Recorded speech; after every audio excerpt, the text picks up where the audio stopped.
Welcome to our study in 1 Peter. We're right in the middle of that book, chapter 3.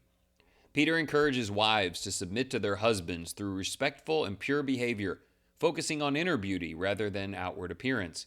He urges husbands to treat their wives with understanding and honor, recognizing them as partners in God's gift of life. Together, believers are called to live in unity, showing compassion, humility, and love. Instead of returning evil for evil, they are to bless others, reflecting the character of Christ. Peter reminds them to guard their speech, turn away from evil, and pursue peace. Even when they suffer for doing good, they are blessed. In those moments, they must be ready to explain their hope with gentleness and respect. Just as Christ suffered to bring us to God, believers must submit in baptism and take up his cause with courage. Courage is an interesting thing. It means embracing the role of wife or husband or neighbor or brother in a way that shows the Lord Jesus to other people and seeks peace in a world that so often doesn't. We are challenged to live with honor in every aspect of life, starting with our closest relationships. As husbands and wives, we must treat each other with respect, humility, and understanding, knowing that our prayers are heard when we walk in unity and love properly. We're called to be like-minded, compassionate, and gentle, refusing to repay evil for evil. Instead, we bless others, understanding that we were called to inherit a blessing. When we suffer for doing good, we need not fear. We set apart Christ as Lord in our hearts and prepare to provide an answer for our hope. We look to Jesus, who suffered once for sins. We are baptized for salvation and are committed to following him. Short way of putting that, it's all about Jesus. Christ is Lord in your hearts. Christ is hope for your future. And when he is in you, it should have a direct impact on every relationship in your life, every single one, and the way that you live it and interact. 3 questions, please. Number 1, how should wives behave to lead their husbands closer to Christ? And why should husbands strive to bring honor to their wives?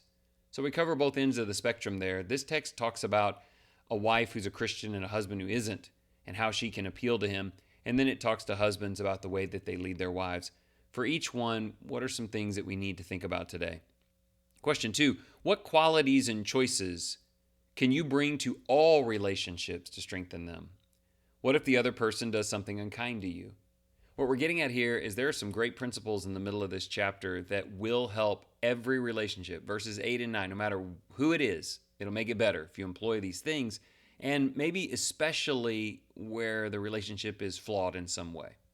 Question 3, why does making a defense concerning Christ include both his death for sins once for all and the need for a person to be baptized? What I'm saying here is sharing the truth, the gospel, your hope, begins with what Jesus did, but it oftentimes means something that you must do either in his likeness or in connection with him. So how does the gospel demand a crucified Christ, but also a baptized believer? Putting those together is crucial. Let's pray as we conclude. Loving Father, thank you for teaching us to live with compassion and peace. Help us treat others gracefully, especially in our marriages and closest relationships.